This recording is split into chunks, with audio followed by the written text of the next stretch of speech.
Today, Bitcoin falls following the release of new economic data that came in well above expectations. The digital asset community reacts to key crypto ally Senator Cynthia Lummis announcing her retirement.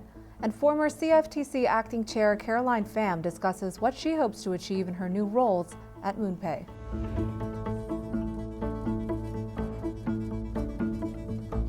Welcome to CNBC's Crypto World. I'm Talia Kaplan. Major cryptocurrencies in the red despite the release of new economic data that came in well above expectations. As of noon Eastern, Bitcoin slid to the $87,000 level, Ether fell nearly 3% below $3,000, and XRP lost around 2.5% to $1.89. Now, the moves lower for crypto came as stocks ticked higher as traders continued to bet on the Federal Reserve lowering its benchmark rate next year, despite the release of that new economic data. This morning, the Commerce Department reported that the U.S. economy expanded at a 4.3% pace in the third quarter, much better than the 3.2% estimate that economists polled by Dow Jones had forecast. The report initially spooked stock investors into believing a rate cut from the Fed in early 2026 is less likely, but as of noon, stocks reversed course. Okay, let's talk about the top stories. Coinbase agreed to buy the clearing company as it dives deeper into prediction markets. Coinbase says the partnership would bring a team with deep expertise that would help scale prediction markets for the crypto firm. Terms of the acquisition were not disclosed in yesterday's announcement. Now, this development comes after Coinbase unveiled a slew of new products last week in an effort to be a one-stop shop for financial services, one of them being prediction markets. Next, a new bipartisan draft bill is floating in the House aiming to smoothen the tax process for digital assets. Democratic Congressman Stephen Horsford of Nevada and Republican Congressman Max Miller of Ohio unveiled what's called the Parity Act over the weekend, short for the Digital Asset Protection, Accountability, Regulation, Innovation, Taxation, and Yields Act. As part of the proposal, there would be a capital gains tax exemption on regulated U.S. dollar stablecoin transactions under $200. It would also allow taxpayers an opportunity to defer recognition for staking and mining rewards until after those rewards have been received, among other things. Representative Miller said the country's tax code failed to keep pace with modern financial technology and that this legislation ensures the rules are clear for innovators and investors. And sticking with Capitol Hill, the digital asset community is sad to hear about the upcoming departure of crypto advocate Senator Cynthia Lummis. Last week, the Republican senator from Wyoming announced she would retire at the end of her term in the coming year. Following her announcement, praise from industry members as well as government officials came pouring in. Crypto czar David Sachs wrote on X that Senator Lummis has been a great ally on crypto and that he is very sorry to see her go. Coinbase VP of U.S. Policy, Kara Calvert, also weighed in, saying Lummis helped bring digital assets from the fringes of policy debates to the floor of the U.S. Senate. Now, Lummis has been a long-time ally for the crypto industry. As chair of the Senate Banking Committee's crypto subpanel, she helped push the Genius-backed Stablecoin Act into law over the summer and has been actively working to do the same for a crypto market structure bill. All right, for our main story, Liz Napolitano spoke with former CFTC acting chair Caroline Pham, who joined MoonPay as the company's chief legal officer and chief administrative officer. Pham discusses what she hopes to achieve in her new roles and provides her outlook for institutional adoption of crypto in the new year. So, Caroline, I just wanted to start by talking about your departure from the CFTC. It comes at a really interesting time, a time when the future of crypto is hanging in the balance. Congress has entered its winter recess, and efforts to pass a market structure bill for the industry have stagnated. As a former CFTC chair who will now be keeping tabs on digital assets legislation for MoonPay, how important is it for you that legislative guardrails for the industry are enshrined into law, particularly ahead of the midterm elections next year? Well, thanks again for asking this really important question, because I think we are truly at an inflection point right now for digital assets in the United States. We started off really strong with President Trump's executive order, creating the President's Working Group on Digital Asset Markets, putting together this tremendous whole of government effort, which culminated in a U.S. crypto roadmap, the White House crypto report that was released in July. And then since that time, of course, we agencies hit the ground running. SEC Chairman Paul Atkins launched his Project Crypto. The CFTC, under my leadership at the time, launched the crypto sprint, which works hand in glove with the SEC's Project Crypto. So, using all of the authorities that we have at that time, right, that's why the agencies forged straight ahead and accomplished a number of things to realize the president's vision to make the United States the crypto capital of the world and implementing the digital assets report recommendations. Of course, that's what the agencies can do at the agency level, but it's been a tremendous effort to see Congress not only pass the Genius Act, but now make such significant progress on market structure legislation. And that's exactly what we do here in the United States, right? Congress makes the laws and then the agencies implement it. So it's a true inflection point. There's a lot of really great momentum. It's a very exciting time. Now, you've done so much at the CFTC, but I want to fast forward to your new role at MoonPay.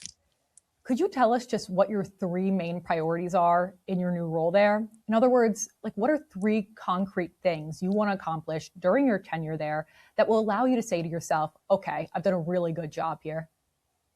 Well, what I'm really excited about joining MoonPay is the fact that MoonPay really is about having a global value network that's going to truly modernize and revolutionize the way that value is moved around the world. So when I think about what I'm bringing to the table, what really excites me about the opportunity is the fact that I used to work at Citigroup. I was a senior bank executive, and if you think about it, that is how for the past 200 plus years, payments and value moved around the world. That's how banking was for all of that time, of all of that history. But now, as we look to the future, there's a lot of very interesting infrastructure providers, new technologies like blockchain technology, new global value networks that are being created. And so that's why it's very exciting to me to be joining this new era of fintechs, where we're looking at new types of global payment platforms that's going to, again, revolutionize the way that value is moved around the world. It's really bringing in a new era for Web3 and beyond. And so it's wonderful to bring that history that I have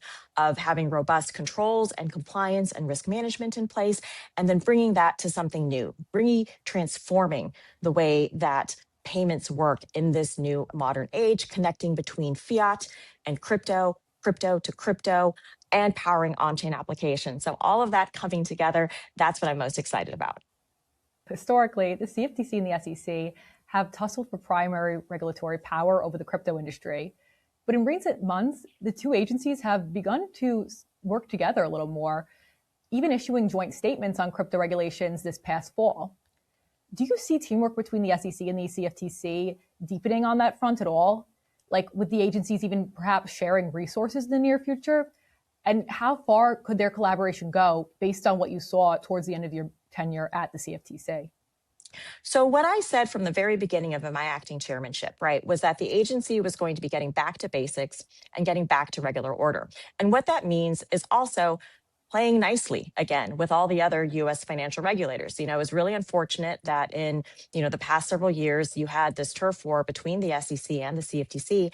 But I think we've demonstrated over the past year that not only have we worked very closely together as partners, as we always have for decades. I mean, really, this goes all the way back to the 80s, right after the CFTC was first created in 1975, of this long tradition and history of the agencies working closely together. Of course, my relationship with SEC Chairman Paul Atkins, and then now, of course, with new CFTC Chairman Mike Seelig, having worked with Paul Atkins not only as the chief counsel of the SEC's crypto task force, but also as senior advisor. I think that's exactly why Chairman Seelig is the right leader for this moment, to bridge between the two, right? But bridging between CFTC markets and SEC markets and creating a holistic, comprehensive, fit for purpose regulatory framework, not only for crypto and digital assets, but especially for traditional markets as well.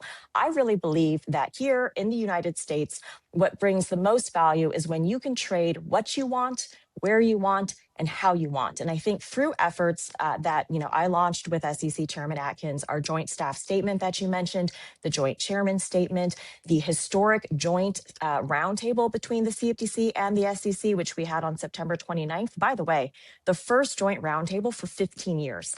Those efforts really lay a strong foundation for what's to come, whether it's implementing rules under the market structure legislation, harmonizing some of these outdated Dodd-Frank requirements that have unnecessarily constrained access to markets and capital efficiency. I mean, all of these things are very exciting for what's in store for next year.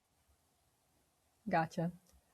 Now, there was another thing I wanted to ask you. So earlier in December, you appointed Intercontinental Exchange CEO Jeffrey Sprecher to the CFTC Special Crypto Advisory Council. That was around the time your plans to join MoonPay became public, although rumors of your intention to join the company had been circulating for a while.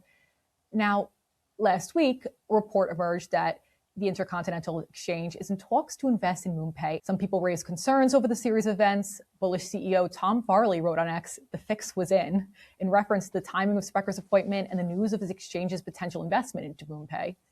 What do you make of Farley and other critics' comments regarding that sequence of events and Sprecher's potential investment into MoonPay? This is actually the first I'm hearing of that, and that's really disappointing for me to hear. I mean, I had gone on Bloomberg TV Live actually from a conference in LA earlier this year in May, announcing my intentions to return to the private sector at that time because I've always believed in doing everything as transparently as possible. And once I announced that I was going back to the private sector, interested in doing that back in May, of course, I started to have conversations and have people reach out to me at that point in time. And I did all of that very closely with the CFTC's Ethics Council and made sure to recuse myself appropriately from any and all conversations. So, you might recall that I actually had been planning to leave the agency back in August because I was expecting to be replaced at that time by a permanent chairman. So I have been recused from MoonPay since August. We have not only clearance from the CFTC Ethics Council and the Ethics Office, we also have ethics opinions to that matter. And so I have actually been completely firewalled off from anything having to do with MoonPay since that time. So again, this is all news to me. I am sorry and disappointed to hear that even though we did everything completely transparently and above board, people like to engage in idle gossip and speculation. That's just very disappointing. Now, before I let you go, I'd love to get your take on institutional adoption and how that might accelerate some of the exciting regulatory and legislative trends that we're seeing on the crypto front. So I think what's really exciting going into 2026 is this realization that actually people have been building on blockchain technology and looking into tokenization of financial instruments and tokenization of real world assets, and of course, payments use cases since at least 2018. 2018 is actually when I first started working on digital assets and crypto in the private sector, and that builds off my earlier experience working on it since 2013 when I was at the CFTC as staff previously. So with 2018 really being that initial starting point for people looking at building tokenization, blockchain technology, market infrastructure. That's where I think it's finally all coming together for 2026 because the real catalyst, of course, was regulatory clarity. With the SEC's statements around token taxonomy, around creating more clarity for crypto custody, with what we've done at the CFTC under my leadership, where we looked at tokenized collateral guidance, potentially unlocking trillions of dollars in capital and collateral management using tokenized instruments. Not only that, but the digital asset markets crypto pilot program that I launched to allow Bitcoin, Ether, and other payment stablecoins to be used as in-kind collateral for certain derivatives trades. And then finally, of course, having listed spot crypto on CFTC registered futures exchanges. All of those are designed to really bring in institutional adoption. And the reason why is because it's bringing in the digital assets and crypto activity inside the existing US regulatory framework. What does that mean? That means the exact same rules that have worked for our securities exchanges and for our futures exchanges for 100 years are the exact same rules that are going to be applied to crypto. So instead of Americans being on offshore crypto platforms where they might not have protections against uncontrolled losses, they're going to be with the rules that they know, the policies and procedures, the risk management controls, the exact same regulatory framework that everybody's been used to for 100 years, which is the gold standard in the world for investor protection, for liquidity formation, and for capital efficiency. All of that means 2026 is a year of institutional adoption. It's very exciting. I can't wait to see what's next. Okay, that's all for Crypto World today. We'll be back again tomorrow, and we'll see you then.